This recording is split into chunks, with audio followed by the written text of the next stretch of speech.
অভিশাপে বলে আছে বর্তমান স্বৈরাচার সরকার, জালেম সরকার। তারা আজ ক্ষমতায় টিকে থাকার জন্য আজ এই দেশের স্বাধীনতা সার্বভৌমত্বকে হুমকির সম্মুখীন করে করেছে। এই দেশের জনগণকে আজ মধ্যযুগীয় কায়দায় আজ নির্যাতন করছে। তাদের হাত থেকে সাধারণ জনগণ, পেশাজীবী সংগঠনগুলো, এমনকি চিকিৎসক সমাজও আজ রক্ষা পাচ্ছে না। আপনারা জানেন, তারা ইতিমধ্যে 6 জন বিশিষ্ট চিকিৎসককে, স্বনামধন্য চিকিৎসককে আজ কারাগারে নির্যাতন করছে।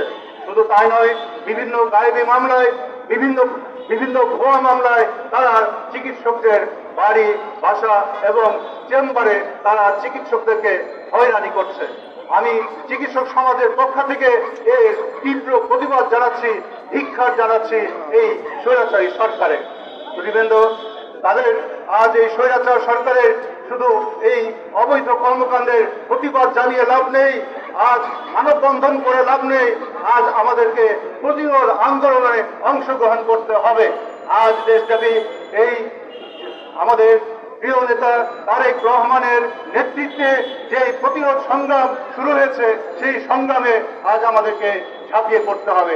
অতীতে আমরা 71 সালে স্বাধীনতা যুদ্ধে অংশগ্রহণ করেছি, আমাদের বুকের রক্তে রাজপথ রঞ্জিত হয়েছে।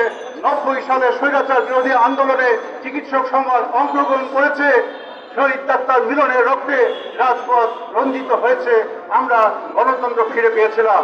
আজ আমাদেরকে সেই সময়ের ভূমিকায় আমরা নতুন করে আজকে আমাদেরকে অংশগ্রহণ করতে হবে। এই সংগ্রামে আমাদেরকে সক্রিয়ভাবে অংশগ্রহণ করতে হবে। তাই আসুন, আজ এই নিরীহ এই প্রতিবাদ সভা না করে, মানববন্ধন না করে আমরা আমাদের এই প্রতিরোধ সংগ্রামে অংশগ্রহণ করি। নিশ্চয় আমাদের এই স্বতঃস্ফূর্ত আমাদের সবার অংশগ্রহণে আগামীতে এই স্বৈরাচারের পতন হবে, আমরা আবার গণতন্ত্র ফিরে পাবো, আমাদের স্বাধীনতা সার্বভৌমত্ব সুরক্ষিত হবে। খোদা হাফেজ। বাংলাদেশ জিন্দাবাদ, দেশ জিন্দাবাদ। আসসালামু আলাইকুম।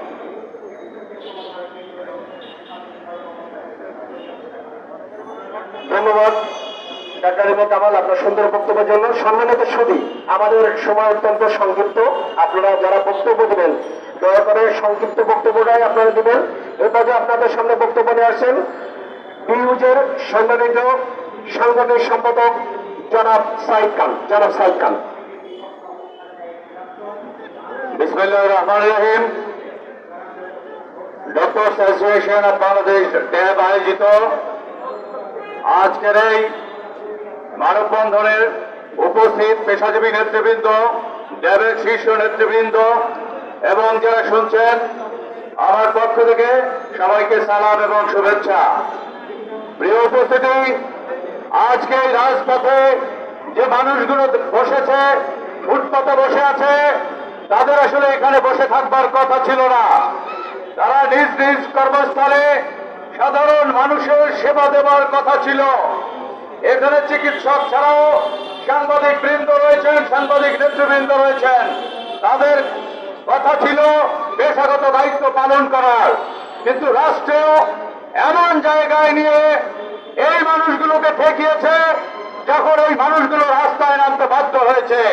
পেশাগত দায়িত্ব পালন করতে গিয়ে এই মানুষরা, আমরা আমাদের সহকর্মীদেরকে পুলিশ এবং আইন শৃঙ্খলা বাহিনীর হাতে নির্যাতন হতে দেখেছি, গ্রেপ্তার হতে দেখেছি এবং চূড়ান্ত লেভেলের হয়রানি হতে দেখেছি।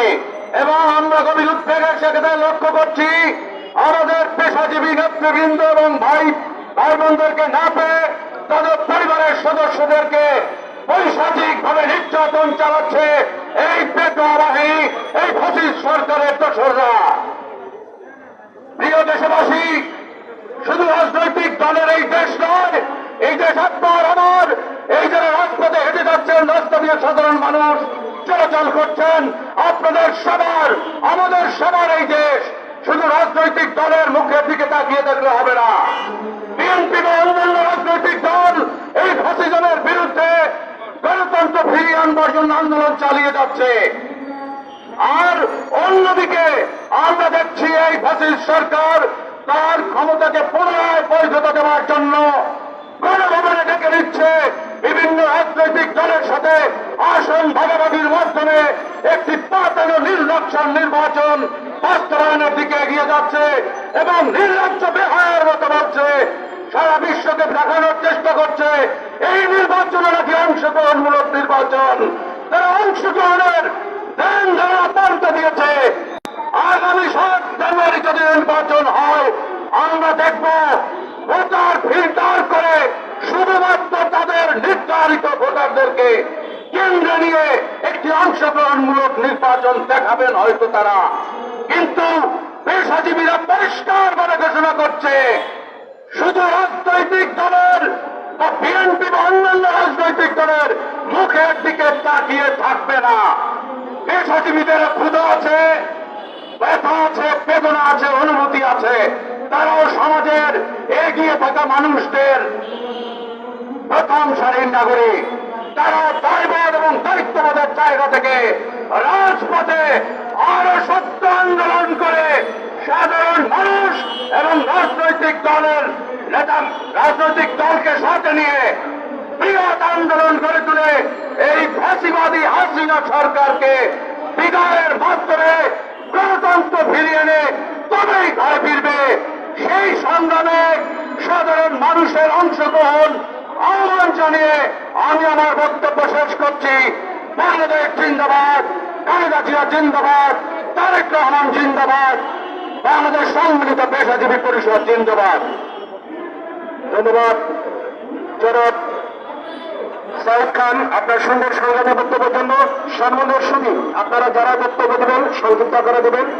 এ পর্যায়ে আমাদের এই মানববন্ধন কর্মসূচিতে সভাপতি জানিয়ে বক্তব্য নিয়ে আছেন ডিউজের সম্মানিত সহসভাপতি রাশেদুল হক, জনাব রাশেদুল হক। বিসমিল্লাহির রহমানির রহিম। বিএনপির চেয়ারপারসন বেগম খালেদা জিয়া সহ রাজবন্দীদের মুক্তির দাবিতে আজকে দেবের মানববন্ধনের সম্মানিত সভাপতি, উপস্থিত পেশাজীবী নেতৃবৃন্দ, চিকিৎসকবৃন্দ, সাংবাদিকবৃন্দ, সকলকে আমার সালাম, আসসালামু আলাইকুম। আসলে বর্তমানে দেশে একটা তামাশা চলছে। নির্বাচনের নামে তামাশা, মামলার নামে তামাশা এবং সাজার নামে তামাশা চলছে। আজকে মানব জমিনে একটা হেডিং বলছি, মামলার বাদীও পুলিশ, সাক্ষীও পুলিশ, সাজা দেয় আদালত। এই সরকার সমস্ত প্রতিষ্ঠানকে ধ্বংস করে একটা তামাশার রাষ্ট্রে পরিণত করেছে।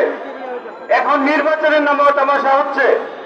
আমরা পেশাজীবীদের আহ্বান জানাবো, সাংবাদিকদের, ডাক্তারদের, শিক্ষকদের সকলকে আহ্বান জানাবো, রাজনীতিবিদদের পাশাপাশি এই সরকারকে হঠাতে আমরা রাজপথে নেমে আসি এবং এই সরকারের পতন ছাড়া দেশের শান্তি ফিরবে না, দেশকে ধ্বংসের হাত থেকে রক্ষা করে দেবে না।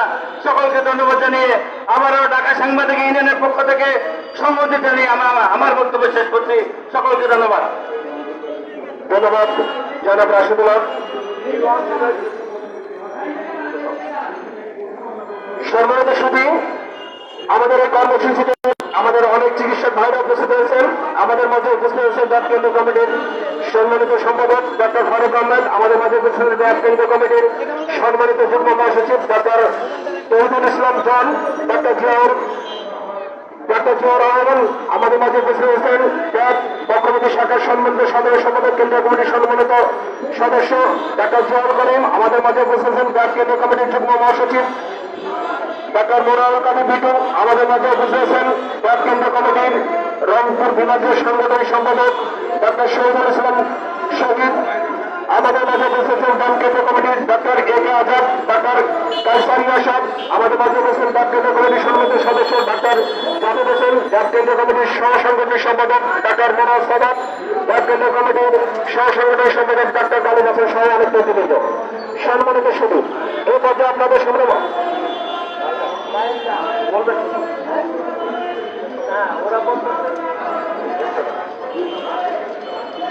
সম্মানিত সুদী, এ পর্যায়ে আপনাদের সামনে বক্তব্য নিয়ে আসেন বাংলাদেশ জাতীয়তাবাদী দলের কেন্দ্রীয় কমিটির সহস্বাস্থ্য বিষয়ক সম্পাদিকা এবং বাংলাদেশ নার্সেস অ্যাসোসিয়েশনের সম্মানিত সভানেত্রী জনাবা জাহানারা সিদ্দিকা, জনাবা জাহানারিকা সিদ্দিকা। সংহতি জানি। সম্মানিত সুদীবৃন্দ, আপনারা সাংবাদিক বৃন্দ, আপনারা লক্ষ্য করছেন আমাদের সমাবেশের পাশে আরেকটি গোষ্ঠী মায়ের ডাক নামে তারা শাহবাগে আজকে একটি আপনার সমাবেশ মানববন্ধন ডেকেছিল, কিন্তু পুলিশ তাদেরকে সেখানে সমাবেশ করতে দেয়নি, কোনো বক্তব্য রাখতে দেয়নি। মায়ের ডাক, মায়ের কান্না, মায়ের ডাক, মায়ের ডাক, মায়ের ডাক, মায়ের ডাক। পুলিশ তাদেরকে ওখানে অনুষ্ঠান করতে দেয়নি। তো তারা আমাদেরকে অনুরোধ করেছে যদি আমরা পাশাপাশি বক্তব্য দেই তাহলে কারো বক্তব্যই শোনা যাবে না। আমরা 5 মিনিট আমাদের অনুষ্ঠানটি আমরা একটু বিরতি দিচ্ছি। মায়ের ডাকের অনুষ্ঠানটি আপনারা 5 মিনিটের মধ্যে আপনারা বক্তব্য দেন। আমরা 5 মিনিট একটু বিরতি দিচ্ছি অনুষ্ঠান।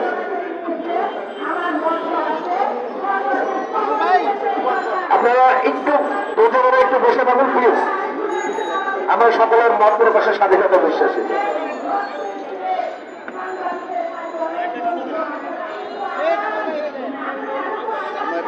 সেটিংটা দেখাইতাম